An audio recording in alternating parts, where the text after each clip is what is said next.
Well, we have no choice. We have to have the conversation. You and I have to have this conversation to kick it off on a Tuesday morning on KCMO 95.7 FM. I know some of you don't want to have the conversation.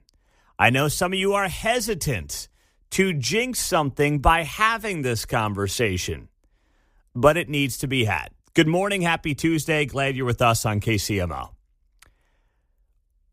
This town is one win away from a third straight Super Bowl. This town is one win away from potentially putting on another Super Bowl parade. And we do not have any kind of clarity from city leadership on what exactly the plans are when it comes to putting on some type of celebratory event. Not a clue. And this morning I'm scanning around the dial and I'm, seeing what our friends all over town are talking about on this issue. And I'll tell you what, one thing that drove me nuts before we get to the mayor and what he is saying here on this issue, on whether or not there will be a potential parade if the Chiefs beat the Eagles in Super Bowl 59. I'm so sick of hearing about how Lisa Lopez Galvan was killed by gunfire last year. The radio DJ who lost her life in that tragic event down at Union Station. She did not lose her life to gunfire. They talk about it like, yeah, these guns just go off and, gosh, she lost her life. They never say the people involved, allegedly. They never say the individuals who have been charged with the crimes from that day. They just say, died by gunfire. And I think it's so insulting to the family. Don't you? I mean, it just the way they frame it and phrase it, and I don't think it's by accident. I think it's because, they don't want to just talk about this issue the way it has to be talked about, whether it's in Kansas City or anywhere else. The reality is Lisa Lopez Galvan was caught up between a bunch of gangbangers and thugs. And she was in the wrong place at the wrong time, and she tragically lost her life. That may offend some of you, but that's a fact. Now, everyone deserves their defense and their day in court, and these individuals are going to get that. But she didn't die by gunfire in the sense like, these bullets just magically start going off and no one's there to pull the trigger. It's so disingenuous. Now, with that being said, the mayor is starting to get more questions. We asked him about it last week, and he was kind of coy about the whole thing. But here he was last night, Channel 9, KMBC, talking to them and Jackson Kurtz about whether or not there's going to be a parade in this town and what exactly that parade is going to look like. An emphasis on safety after last year when Kansas City radio station DJ Lisa Lopez Galvan was killed and others wounded during a shooting at the Chiefs rally near Union Station. Safe not just from things like shootings or cars that are used violently and out of control, but also avoiding stampedes. This is something that we look at regularly in Kansas City in emergency operations, law enforcement, and beyond, and we'll continue to make sure we do that. The mayor says despite concerns, we will still find a way to celebrate another Chiefs Super Bowl win. I get the big crowd concern. I end up in a lot of big crowds. I see it. I know it. But I also think that, we will make sure we keep building opportunities for Kansas City to come together. All right. You want the good and the bad there, Mayor Lucas? There's two sides of that.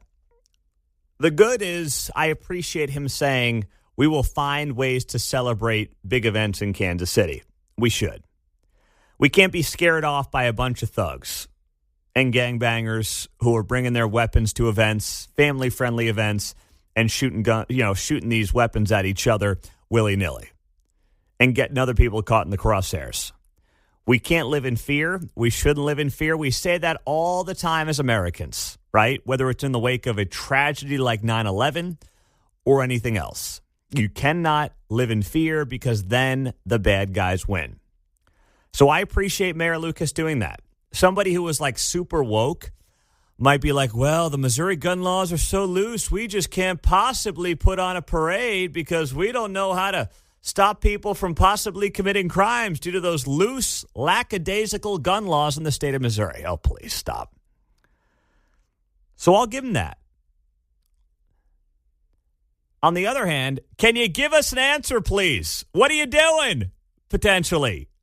Can you give us some insight? This, happy chat of, well, we look at these things regularly, and we're going to find a way to celebrate. What are you going to do? You have an idea, Mr. Mayor, of what you're going to do. Just tell us what you're going to do, please.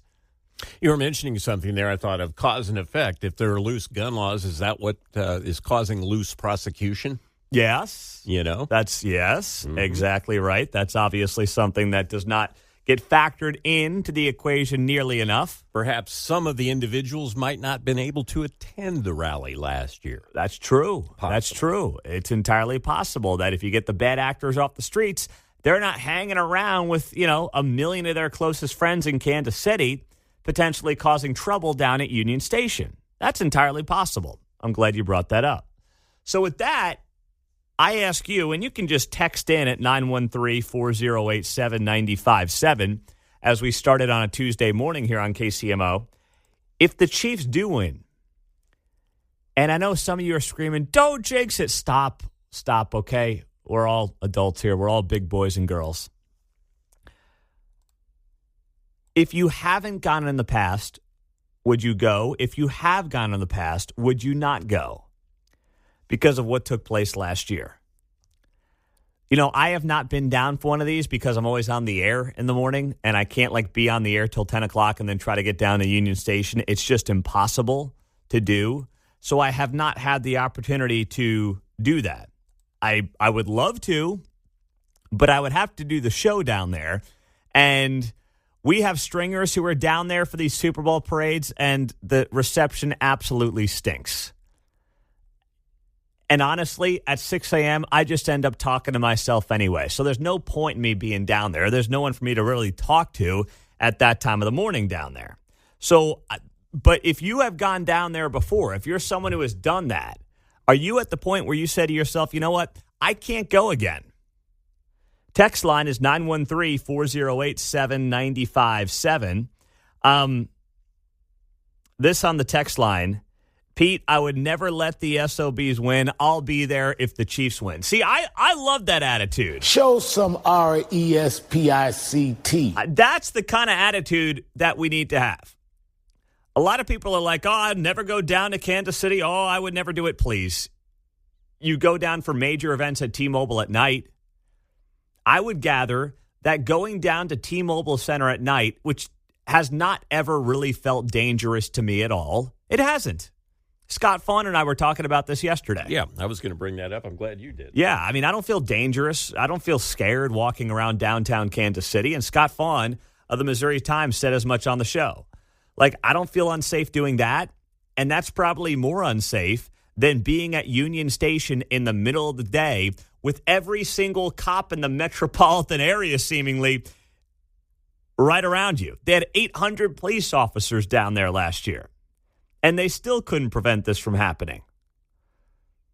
But are you going to just give up on your joy, on a good time, on a memorable opportunity? In that case, don't even go to a sporting event. Why would you go to a Chiefs game if you're that afraid? Here's what doesn't happen when somebody's going to pull heat and draw at somebody. Oh, wait, where am I? Because that's true. You can't just assign it to Union Station when it happens at Crown Center. Yeah. And it happens on the east side. It happens many places in town, not just there. Exactly right. Exactly right. So the people who to me are a little overeager on this whole subject and are like, I'll never go back. Okay, enjoy living in your cave, never leaving your house, and let me know how that goes for the rest of your life. That's no way to live. Kansas City will show up for the three-peat. And I hope the city starts to give some clarity soon on what exactly those plans are going to look like. And I'll push Mayor Lucas a little more on this coming up in 2 days. Last week, we kind of beat around the bush a little bit. But now that it's one game away from happening, I know they have their plans in place. But for whatever reason, I don't think they want to share it yet. And that makes me a little skeptical as well. 913-408-7957, 614 on a Tuesday. It's great to have you here on KCMO Talk Radio 95.7 FM, streaming always on the KCMO Talk Radio app. Coming up next, has Donald Trump knocked another legacy media figure to the curb? We'll tell you who and why on KCMO. Well, it looks like another one of Donald Trump's old sparring partners has potentially bit the dust. CNN's Jim Acosta. Oh, Mike, what? No, it had to. He's a sick guy. Yeah, Jim Acosta. Jim Acosta is expected to leave CNN in the days ahead, months ahead. His show has been replaced from the scheduled programming. Last week, the anchor's 10 a.m. slot in the network was replaced by the Situation Room with Wolf Blitzer and Pamela Brown. I mean, Wolf Blitzer is outlasting everybody, man. He's got pictures. He must. He's got floppy disks on people. That's right. Oh, my gosh. Wolf Blitzer is going to be 100 years old at CNN. There's going to be 3 viewers left, and he's going to be on there just looking like he's got to come up with a better name. They can't fire the guy. His name keeps him employed. That's probably true. He looks like he's permanently constipated, but he still manages to somehow, at 76 years old, be a mainstay on the network. It's pretty amazing stuff. It's their Walter Cronkite type thing. Maybe. Back in the day, I guess. I mean, maybe he's a cheap knockoff of Cronkite, but geez. Chris Berman, something like that. Yeah, yeah. He just comes with the property when you buy the place. It might be best. I like the Berman analogy. That's good. Mm-hmm. It says here, at the time, there was no official word on where Acosta would fit in, but the network apparently asked him to take on the graveyard shift with a midnight program just days before Donald Trump's inauguration. All right, when you are going into a new administration and you're at a cable news network and they say, hey, I know you were on at 10 a.m., but we're going to put you on at midnight. How's that sound? Wink, wink, nod, nod. Yeah, the answer is always they want you out the door, okay? We need you to start the day right at midnight to get us fired up and going here. We're counting on you. We're counting on you there, old pal. You got to get the morning crew all ready to go. It's all on you. You got the last word at night. At midnight, no one's watching, but you got the last word. Oh, my goodness. So Acosta may be out. And I got a hold of this video on Acosta announcing his departure from CNN, and here's what it sounds like. Hi, I'm Jim Acosta, and I wanted to let you know exactly why I'm leaving CNN. I'm leaving CNN because I'm a lying piece of shit that nobody gives a shit about. Ever since Trump won the election, my butt hurts. And every single day he makes America great again, my butt hurts even more. I'm so butt hurt that I can't even sit on this chair and lie to you anymore. That's why I'm leaving. Thank you. There you go. Oh, God. Oh, gosh. Hey, I just figured I'd let Jim share it with you himself, all right? I mean, I always like to use the audio cuts when appropriate.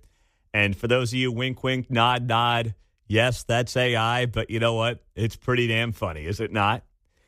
On the broader conversation here with Jim Acosta, I was thinking about this when I saw the news break late last night, right before I let my head hit the pillow. Donald Trump has sunk in another major media outlet and one of its stars.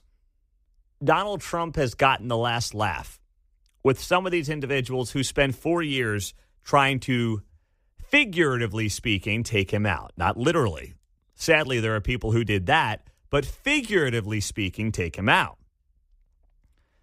And now here's Trump back in the White House, term number 2, kicking butt, as Acosta said there on the AI, and taking no prisoners. And Acosta's the one who was a rising star during Donald Trump's first term. He is now nowhere to be found.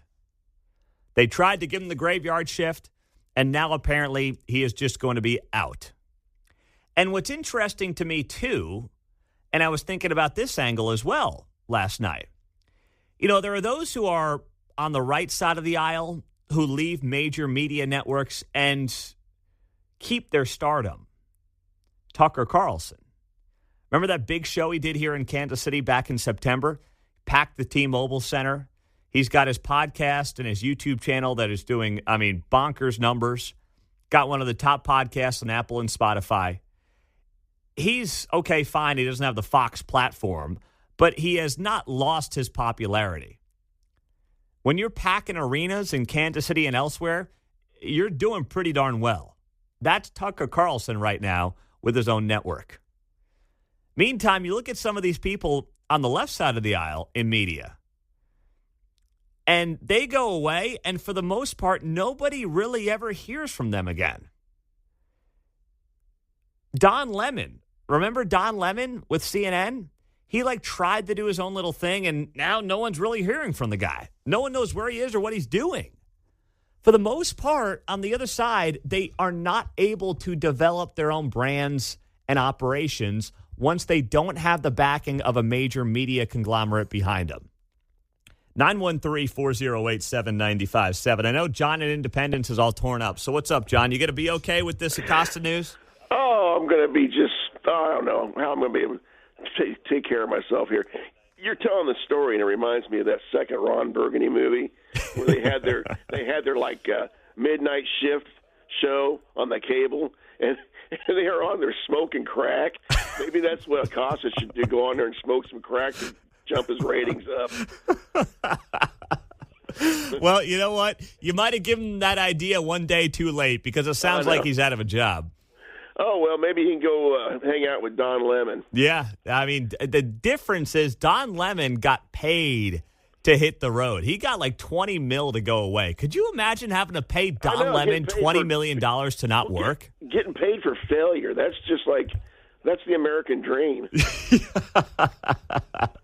Oh, thank you, John. I appreciate it, brother. You bet. Oh, God. Sounds like the Billy Ball scene where Dave Justice is being a PIA. Yes. And what was the general manager's name? Billy Beane? Billy Beane, yeah. Yeah, Billy Beane tells him, hey, I'm only paying a little small part of your salary. The Yankees are paying you to come out here. Yes. They're paying you to go away. That's right. That's what happened to Jim Acosta, who appears to be out of a gig. So Trump continues to get the last laugh with some of these networks and some of their top personalities who are getting cut, getting shown the door, and the networks as a whole are just getting absolutely smoked right now. They're in a bad place, right? People are seeing through the nonsense, the BS, and the lies, and they're done with it. I mean, MSNBC is hemorrhaging viewers. They can't help themselves right now. I mean, they're at the bottom of the barrel. So they've got to get a grip on what exactly they're going to do to try to turn those ships around. Speaking of turning some ships around, where are we at when it comes to ICE raids, and are they happening in Kansas City? We got the answer next. Let me just say this. Kevin Kietzman's going to have maybe the interview of the year here on KCMO, 10 o'clock this morning. He'll tell us more about it next hour, but he will have on Kyle, a January 6th defendant from Kansas City who was just released from prison last week, thanks to the President Trump pardon. He will be in the studios here at 10 o'clock with Kevin Kietzman on KCMO, and Mark helped make that happen. So credit to you guys. That's going to be a great in-studio conversation today at 10 a.m. Can't wait for it. That being said, Jim Acosta appears to be on his way out at CNN. I know some of you want to chime in on that, but before I do that, I want to play what was one of the all-time great moments between Donald Trump and Jim Acosta during his first term in office, when Trump famously told Acosta, CNN should be ashamed to employ you, and it seems like CNN finally listened. On the Russia investigation, are you concerned that you may have... I'm not concerned about anything with the Russian investigation because it's a hoax. That's enough. Put down the mic. Mr. President, are you worried about indictments coming down in this investigation? Mr. President. I'll tell you what, CNN should be ashamed of itself having you working for them. You are a rude, terrible person. You shouldn't be working for CNN. Go ahead. I think that's unfair. You're a very rude person. The way you treat Sarah Huckabee is horrible. And the way you treat other people are horrible. You shouldn't treat people that way. Go ahead.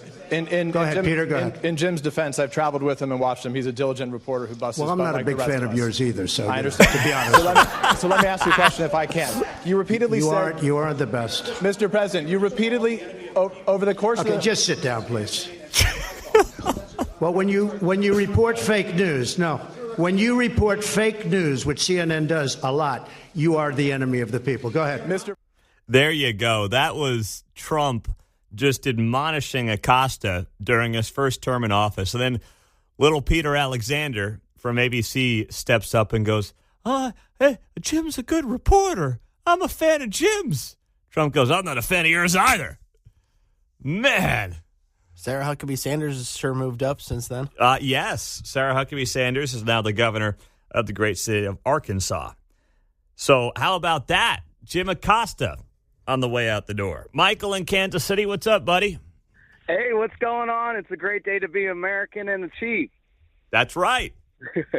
Hey, I want to thank you guys for everything you guys are doing, but just real quick, from a millennial's perspective, this is like the spirit of America right now. People who tell the truth, that search for the truth, like true reporters, are getting platformed by themselves because people want to follow that. They don't want to follow spineless, corporate-backed.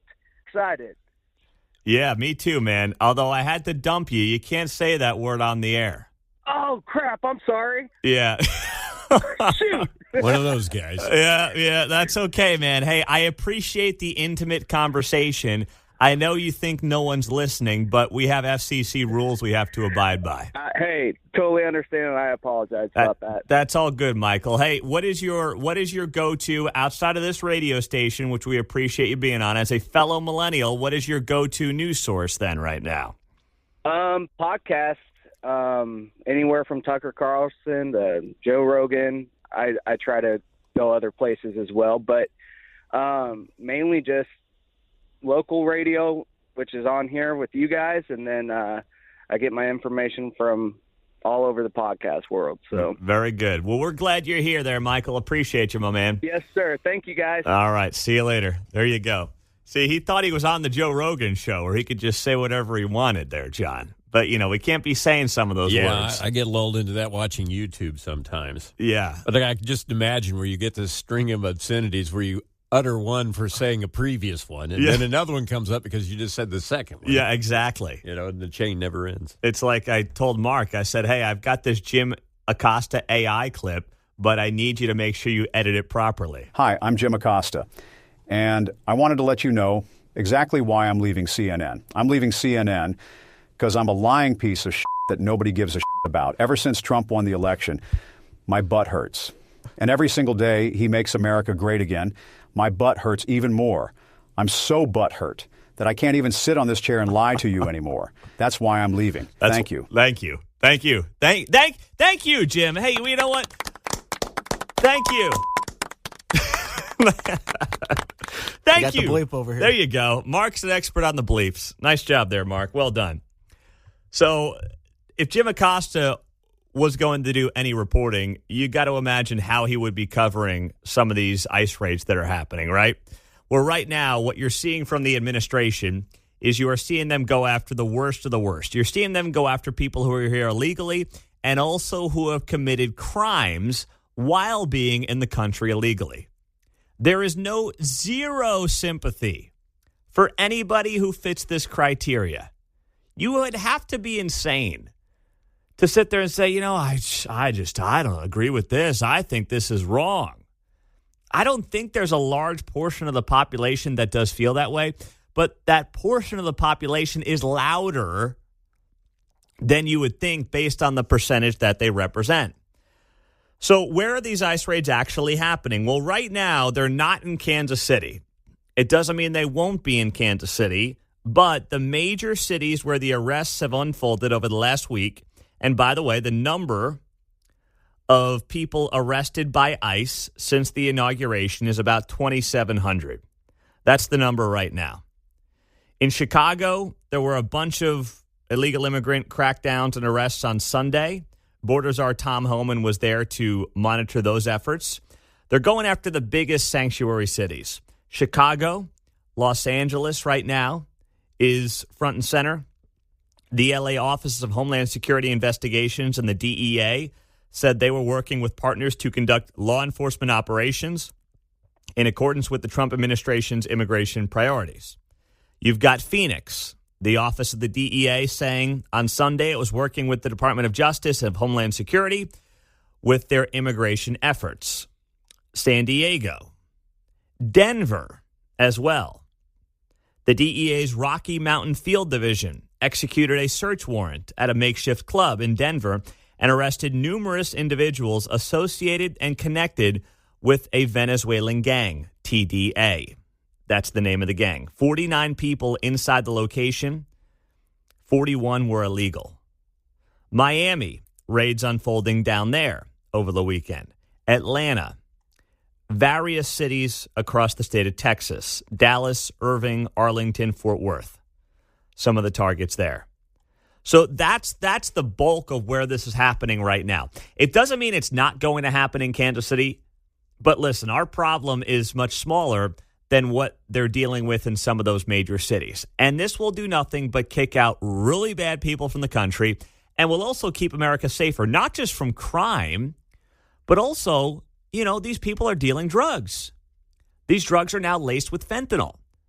We are losing Americans at a higher rate than ever before from drug overdoses. Really, poisonings is what they are. They're not ODs. You have people taking small amounts of drugs, and yes, they're bad drugs. Don't do drugs, kids. There's my DARE announcement for the morning. But what you've got going on is people are taking drugs, and they don't know how much or any fentanyl is in it, and that's what poisons and kills them. That's how we ended up the last couple of years with over 100,000 drug overdoses in this country. The bulk of that is just because fentanyl is being laced into this stuff by China through Mexico into the cartel's hands into the United States. And this is directly saving lives. And some people are acting like this is bad policy. Please, I hope they double down on this. I really, really, really hope they double down on this. Because if you're sick of the winning right now, if they keep this up, the winning ain't going to end. I promise you, if the AOCs of the world get their way and they want to push back on violent illegal immigrants getting deported, man, they will never see power in our lifetime if they keep that up. I am so happy for friend of the show, Generald Wilson, who sang the anthem on Sunday at the AFC Championship game. CBS aired it. I know there was a period of time there where these networks weren't actually airing the national anthem, and shame on them. One of the many things that it seems like Donald Trump's landslide victory, popular vote win is bringing back to American television, and that's realizing that, sports fans like to watch the national anthem. Wow, I know. Talk about a bombshell. Yeah, they actually love their country and want to see the anthem. I know that maybe the guys and gals that run these TV networks don't think that, but they've come around to the obvious realization that we love watching the anthem on TV, John. I noticed a lot of comments after this game, and of course, as we know, we've had him on, and he's done, 3 or 4 years? Yeah. Right? And so I don't know if that speaks to how many times he's actually gotten on TV or why people suddenly were paying attention, but that's what I'm saying. It's long overdue, right? Yes, exactly. Like people, Generald Wilson was on Fox News yesterday. Mm-hmm. He got a ton of social media attention, and frankly, he's not new to the scene.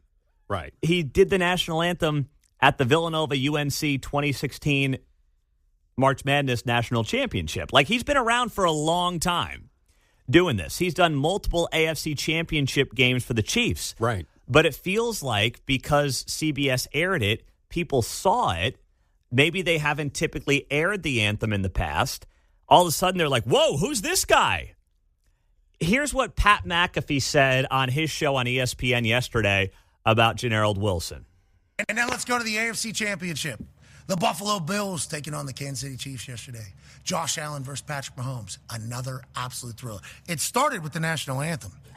Retired Petty Officer General Wilson crushed it. Hey, that was maybe the best national anthem that I've heard. Congratulations, General. That was amazing. He went for it, too, a couple different times. So good. No flub, no crack, no nothing. Congrats to him. Great start to an AFC championship. I put out a tweet to say, old buddy absolutely slaughtered this national anthem. And the amount of, agreed, was cool. People are saying they were getting emotional. Listen to it. Like, people are saying, understandable. Like, hey, I'm not that big of a, emotional person. It's not like I served in the military or anything like that. But when you hear this and see this and you just step up and crush it, sets the tone for a perfect game, which he definitely did. And also, I think it was a lot of like, hell yeah, America, out of this guy. So thank you to retired Petty Officer General Wilson for doing that. Thank you to that man and to Andy Reid for getting their teams ready, because what a game it was. That was Pat McAfee yesterday on his show. So to John's point from earlier, Janelle Wilson has crushed the anthem every time he has sang it, right? Like the job he did on Sunday, it's not like it was an outlier. That's exactly how he does it every time, and he nails it every time. But America got to see him, where maybe in the past, like the last time he was here. No, Mark, he did a regular season game this year, right? Was it the Chargers game, that Sunday night game? Yes, I was at that game. Okay. They won that game. They won that game. The Doink game. The Doink, that's right. The Doink for the division.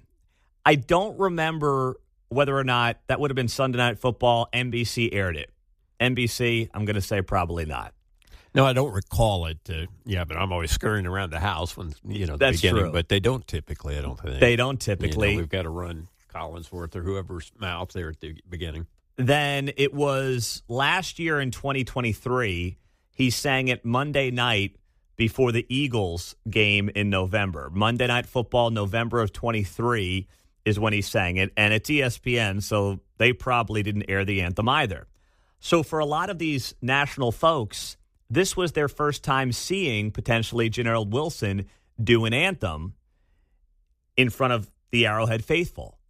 And I'm glad they got to watch him. I'm glad they got to see the guy who I think is the best anthem singer in America. And I think that McAfee is right to note there that there's a bit of this, hell yeah, America, hell yeah. And I do think that Donald Trump's a part of that right now.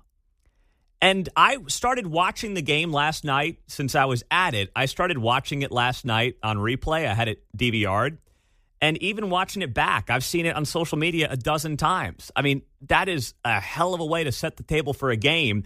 And it's so absurd that these TV network executives were so caught up in their own politics or in the social media world, which is not the real world, to think that people don't want to see that before a big sporting event. It's just so short-sighted. And credit to CBS for airing it on Sunday. Good on them. And now the whole world knows Janelle Wilson. He's going to be on the show this morning at 8:50 after Tirade Tuesday. It took me a little bit to get a hold of him yesterday. Now he's a big star. I said, don't forget about us little people here in Kansas City, my man. So he never would. He's going to be on the show in about an hour and a half or so. Well, it's a good day for Kansas City. And that's because KCPD recruitment is at least temporarily on the upswing. KCPD has seen its largest recruiting class of the decade. Yes, I mean, we're halfway through the decade. I know it's flying by. Well, depending on the day. But yesterday, 41 new officers were filling out paperwork at KCPD headquarters downtown. Now, there's some time, of course, before they officially become patrol officers, but they're obviously trending that way. Here's what Channel 9 reported last night. An emphasis on safety after last year when Kansas City radio station DJ Lisa Lopez Sorry, wrong package. Here we go. Let's try it again. Take two. Here we go. We asked Sergeant Gordon Herndon from KCPD's Employment and Recruitment Unit why the hiring trend is moving in the right direction. We have a few more recruiters, but we also have some things working in our favor as far as residency a few years ago. Also, our pay is pretty competitive in the region. And we've just really been getting our word out on social media and things like that to where we're reaching colleges and military bases. Well, I totally respect what the sergeant's saying there, but I think he is being a little too polite and maybe a little too political on how we ended up here to begin with. And I get it. It's not his job to do a talk show. It's not his job to relitigate the last 5 years. I can do that, and you can call in and do that at 913-408-7957. But the reason that we may be seeing an uptick in recruitment in Kansas City with the police department is not just because, well, we don't have a residency requirement anymore, and not just because the pay is better than it used to be. It's because, well, time heals a lot of wounds. And the reality is this. 2020 did immense amounts of damage to police recruiting, especially in urban cores. I mean, it hurt the entire industry, but let's be honest. It was always going to hurt Kansas City more than it was going to hurt Lee Summit or Liberty or Overland Park or Lenexa. Those are facts. And now we're kind of getting back into a place where I think the scars of 2020 are starting to fade. And it's good that they're fading because it was always one massive lie that policing was inherently racist, was inherently wrong, and was not an admirable job in America. And that was the takeaway in 2020. Media convinced you, not you, but you, the American public at large, that especially if you were a person of color, you had to fear the police. That cops were looking for you. That they were looking to make you the next George Floyd. And it was a lie. It was a lie that was part of a year of lies in 2020. Whether it was lies around COVID, lies around social and racial justice, everything in 2020 largely was one big lie. And it was a lie about getting Donald Trump out of office. And it worked. The problem for him is he came back and he may be now stronger than he's ever been and sharper than he's ever been and more focused on the job than he's ever been. So literally everything that they accomplished appears to have backfired on them. It's funny how that works. But now in Kansas City, even this report from Channel 9, and that report was KMBC reporter Andy Alcock on it for Channel 9. Even their report is solid, and I'm glad they're covering the story, but they really do whitewash some of the problems here.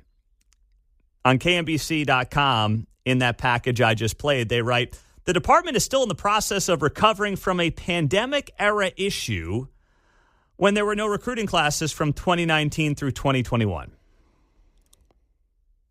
Oh, please. Okay, COVID was maybe a minor part of it. I've got to reach out to the old police chief, Rick Smith, and find out and get the skinny on, maybe they might have delayed classes for a little bit, but you don't delay 3 years of recruiting classes in policing. You literally cannot do it because police officers retire and you got to replace them. It has been impossible to recruit, and it was very difficult in the months and years after 2020. And it wasn't because of the pandemic. Because they couldn't find competent people to do the job. And that's the key. You cannot lower your standards for police officers. That's how you end up with national stories where people are doing things they're not supposed to be doing. You cannot lower your standards, John, and everybody knows that. In Minneapolis, they let a precinct headquarters burn. Yeah. Right? So it's not so much even just here. Mm-hmm. Where you had people protesting on the plaza and then getting off with it. Yeah, it's just a whole national perception, right? Yes. Minneapolis, Seattle, Portland. Mm-hmm. Poor examples of how to do things. Yes, they all were. And you've got a KCPD right now that is still 250 officers short from what is considered full employment. That's about 1,400. And they have not finished a year with over 1,400 since the end of 2013. And things were trending in the wrong direction, and then 2020 just put it on steroids. And now 5 years later, we're starting to dig out of it. It's going to be a lost decade. Like, it's not like they're going to get to full employment by 2026 or 2027. It's going to take them till the end of the decade if they get there at all. So that's 10 years at least short on police officers, which means what? Which means the most vulnerable communities in Kansas City are the ones who suffer the most. The ones who are more likely to have to need the police and call the police and dial 911 and look for help, right? It's not the people off of Ward Parkway. It's the people in the urban core. Which is why this one big lie coming out of 2020, it impacted those who are most vulnerable and had no other choice. The people who didn't have a choice to leave their neighborhoods, the people who are stuck due to income and issues like that in their neighborhoods are the ones who got impacted the most by the lies of the Kansas City Star, too many others in local media, and obviously a national media establishment that built that year of 2020 of social and racial injustice on one big lie. And I'm glad that there are men and women who want to serve Kansas City, who want to be a part of what I believe to be a very good police department. I think that's outstanding. We should admire them. We should look up to them and not treat them the way that, sadly, too many people in the social justice, air quotes, community want to treat them here in this town still all these years later, and how they want to talk about police officers in this town all these years later. We should be looking up to them, not doing what some people want to do, which is look down on them. 9:13 on KCMO. Kevin Keatsman at 10 o'clock. He will have a full hour in studio with a Kansas City guy who just got out of prison, courtesy of President Trump's pardons in the wake of January 6th. He was down there on the Capitol. What is his story? What did he deal with the DOJ and the FBI? It is going to be a must-listen-to interview coming up at 10 o'clock on 95.7 FM KCMO Talk Radio. In the meantime, speaking of lies and things that are out there in our local media world, well, a school district is overreacting to something happening with this administration. Why and what is it, we'll share with you next on KCMO. Remember this last week, Olathe sent out a letter to the teachers and the rest of the staff in the Olathe schools about Trump's deportation policies. Well, they sent out a letter to parents on Friday night. Random letter emailed to parents on Friday night. And it's just, I mean, it's really disappointing to see this. It's total fear-mongering out of absolutely nowhere. And I wanted to bring it up yesterday, but hey, yesterday was all about celebrating the Chiefs. So I figured I'd save it for today because also the local news didn't really cover this part of it, that it got sent to parents on Friday night. And it was a letter that was from the Board of Education. The president, Dr. Stacy Yurkovich, and then Julie Steele, who is the vice president of the Olathe Board of Education. And the letter reads as follows. Olathe Public Schools community, we are deeply honored by the trust you place in us to care for and educate your children. Their well-being and success are the foundation of everything we do. All right, harmless enough right now. It's going to get better or get worse, depending how you want to look at it. We recognize that discussions this week in the community about recent changes in federal policy related to immigration have raised questions about the role of school districts in these matters. Is this like the adage of when people are like, everyone's talking about it when no one's really talking about it? I mean, yes, we were talking last week about ICE raids and removing violent criminals and drug dealers from the country. But I was not talking about it from the standpoint of like rounding up kids in school districts and shipping them out, because that's not what's going on. So this letter continues on. Please know that as the Board of Education and Public School District, we are unwavering in our commitment to fostering a welcoming and inclusive environment for all students. And we educate all students with the foundation of our notice of non-discrimination and in accordance with federal law, regardless of immigration or citizenship status. Okay. We fully support the steps our district leadership and administration has taken this week to remind all building leaders and staff of the longstanding safety procedures and student information privacy rights in place. To be clear, student information is protected by law, and the district does not disclose educational records without a court order, which would be verified by the district's legal process.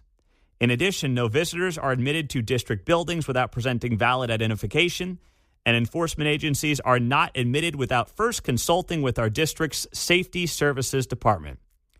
They make it act like ICE is going to show up at Olathe North and start, arresting high school sophomores left and right and dragging them out of the building as they're kicking and screaming.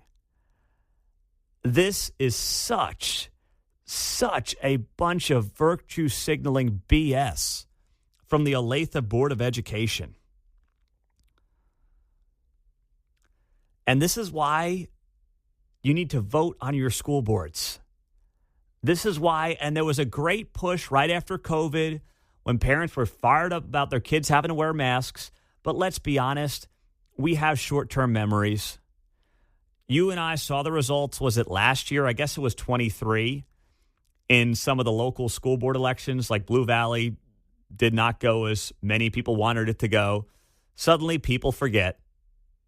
Time heals a lot of wounds for better or for worse. These are the people running your school boards, sending out emails to parents, acting like Tom Homan is personally showing up at Olathe West tomorrow morning. Okay? They are arresting the worst of the worst criminals. And the reason they're not leaving schools and churches off the table is because guess what? What if these hardened criminals show up to hide there, right? It's kind of like having a gun-free zone. If you say no guns in schools, where do people who want to commit heinous acts of violence typically show up to? Soft targets. But interestingly, you know, this is a narrative that is being pushed by CNN, MSNBC, and others, where they're acting like Tom Homan is, you know, going around to high schools and actually elementary schools around the country and dragging kids out. It's ridiculous. He was on CNN last night, and he actually addressed this very topic and this very issue. And I don't know if it was directed towards Olathe, but needless to say, Tom Homan put Caitlin Collins in her place last night. What we had heard from immigration advocates is that this is going to provide a chilling effect to parents in the school drop-off line or something of that matter. It shouldn't be a chilling effect unless your child is a terrorist or a public safety threat. If they are a public safety threat and national security threat, they should be chilled. They should be afraid because we're looking for them. Well, if their parent is here and they're an undocumented immigrant, I think was more of the argument that they were making.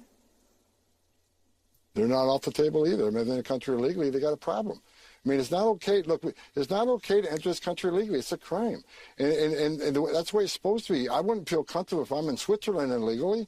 So we're going to enforce laws in this country. So, you know, the schools and the churches and central location was a policy only for ICE, only for immigration, right? But national security threats and public safety threats have no safe haven in this country, and we'll go where we got to go.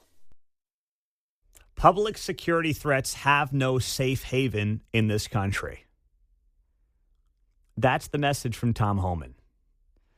And that is exactly the message that, you know what, Donald Trump ran on. Trust me, if Tom Homan was showing up at the school lines at elementary schools around Kansas City and ICE was rounding people up, you'd have the Kansas City Star, every single reporter they've got left, and there's not many of them, but every single reporter they got left would be on the beat doing Selena Gomez crying videos while they're trying to report live, John. That's what would happen. I think one thing we don't think about or extend is the fact that in the Middle East, there's a certain political body that uses grade schools and hospitals as a place to hide. Yes. Yes. And then daring people to go ahead and attack that facility and institution. That's happening in Gaza. Because they know what'll happen. Yes. You got enough people, they hit a hospital. Mm-hmm. Nailed it. So it may not necessarily be for this. This could be a future implication as well. Mm-hmm. That's so true. But, of course, Olathe and this letter from the Board of Education, they don't have the nuance in this, right? It's all about the fear-mongering around, don't worry, we're here for you. We're not disclosing any educational records or legal statuses of anybody.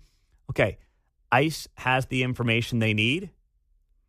And as Tom Homan said at the beginning of the clip, unless your kid is a terrorist or, dealing fentanyl or something, you got nothing to worry about. Okay, good. And if your kid is, God forbid, children aren't usually terrorists, but you get the point he was making there, right? And no matter what, if you are here illegally, you're not at the top of our list right now. We have a process that we're going through.